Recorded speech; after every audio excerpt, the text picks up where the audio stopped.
car nicely balanced through the corners, and he can see the two leaders ahead coming through the chicane. So it's Danny Morris leading Clive Anderson. And don't think he can catch them now. I think it's sort of it's working in the intensity of their battle is taking them now clear of Richard Rudd. Rudd goes across the timing line. The gap first to second was next to nothing, just half a second, and then about 7 seconds back is the Rudd Escort. Next up will be the Andy Southcott Midget. Sort of relatively lonely race for Andy, the construction man, house builder from down Southampton way. And it looks less and less like a midget every time I see Andy Southcott's car. There's two of them. There's the blue one, which is even less like one. Yeah. And they're in traffic now with Robert Frost, stalwart of the series. They're going to go around the outside of the Dax. The fake snake, up they come, past David Beattie's Aston Martin as well. And they're still jostling for position.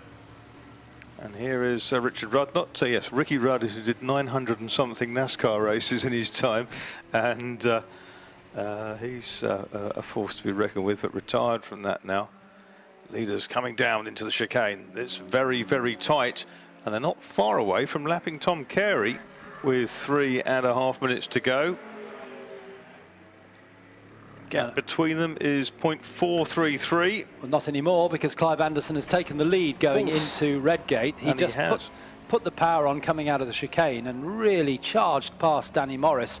And now they're going down the Craner curves, and they've got lots and lots of traffic ahead of them. And he's done the best lap of the race, a 1:10.021. Wonder if they can get into the 9s.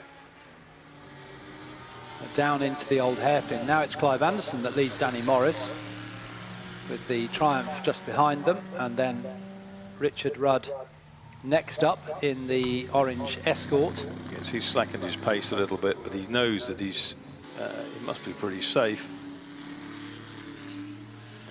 He's a long way clear. In fact, it's Ward next. Where's Southcott gone? Southcott's in the pits. Southcott's by the looks of things.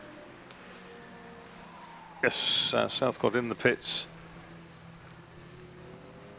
at the end of the 7th lap. We didn't notice that he'd gone because he's down out of our sight.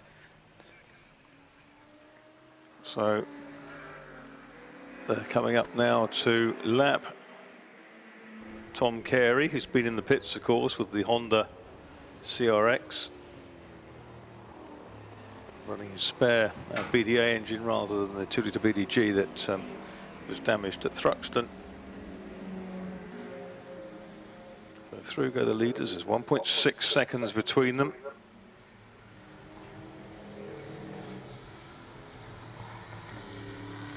They both cut very good times.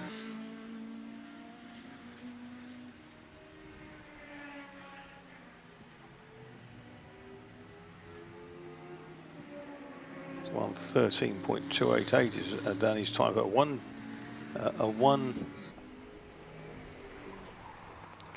to pick it up. What's the fastest lap of the race? Is it a 1? 13.021. 13.021. I thought it was a 10.201. Can't see it in the sunshine here. Glad of the sunshine. No, not complaining. Don't complain, yeah. I'm not complaining. Yeah, it's wonderful. So some very, very strong laps put in by the new leader, Clive Anderson. He comes across the line again. We've got 1 minute 17 to go. His lap time is under that, so they might just squeak across the line for another lap with a couple of seconds to spare, depending on whether they have to lap any traffic around the back of the circuit. So Anderson leads from Morris, from Rudd.